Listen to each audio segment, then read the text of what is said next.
It's in my nature to save the best part for last, so if you've stayed with the video to this point, you're going to be glad you did.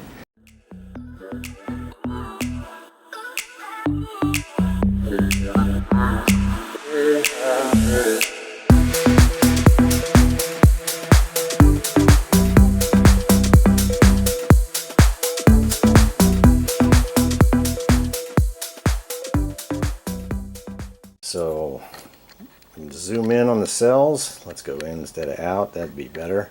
All right. Okay, here's the explanation of what we've got. All right, there's two plates that you can see. There's 10 elements altogether in every single cell. 10 elements. It's a tedious process of fabrication of all the things of the 8 elements inside between these two plates.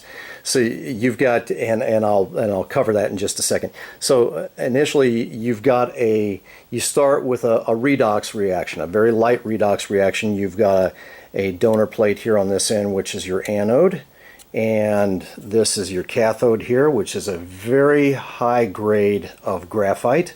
It's a breathable graphite. In fact, when the cells get overworked, they will actually sweat through the surface. It's interesting how in the world it does that. This material is 1/8 of an inch thick. It's absolutely fascinating.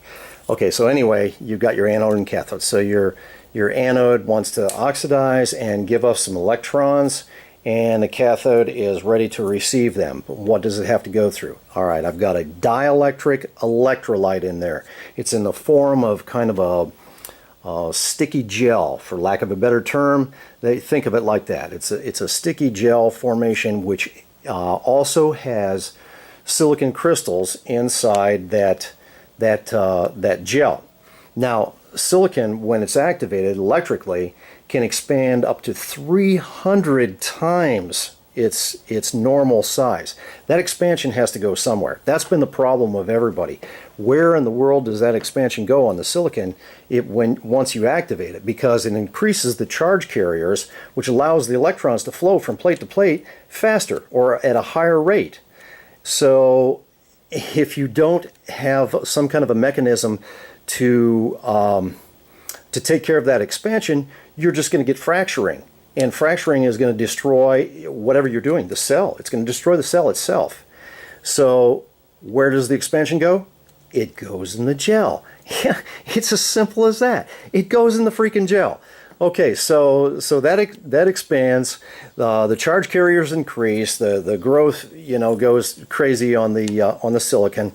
And here comes the electrons from the donor plate to the cathode, from the anode to the cathode. Now it goes through let me explain one other thing before I go any further. The gel is also like a fire retardant. These things will not burn. They will not freeze. It's very fascinating. It's all eco-friendly. There's no acids. There's no toxic chemistry inside there. It's just that this is the dream I've been waiting for my whole life, and I'm in my early 60s, so that's living the dream for a long freaking time. And here we are, but this actually works. So it goes through the dielectric electrolyte, that sticky gel material, and increases the charge carriers in silicon, and then travels over to the cathode here, and before it gets to the cathode, it goes through a large capacitive layer, the same size as the cell. These are 12 inches square. So initially, you get a very large pulse of current because of that capacitive layer. That's that 3 to 5 amp burst you were seeing on the meter. And as long as there's a little pause in between, you give it enough time for the anode to produce more electrons to send and load up in that capacitive layer to burst. So pulsing is the way to go. If you run this thing, if you run these cells constantly with one continuous output, you'll bring the cells, the level of the cells will come down, but it will rest at a point. But that point may be a third of what the current capability is. And instead of, let's say if it was 3 amps, it's going to be maybe 1 amp.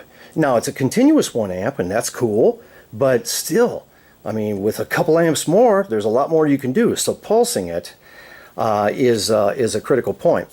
And let's see, what did I miss? So that's pretty much it without explaining all the chemistry in between, and I don't really want to do that, but I want to tell you how it works and why it works the way that it does. And that's how it works.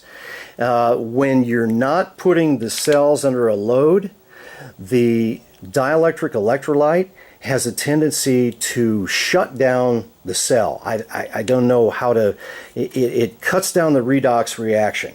In other words, there's hardly any oxidation, if any at all, that happens because that gel will retard that oxidation and protect the donor plate.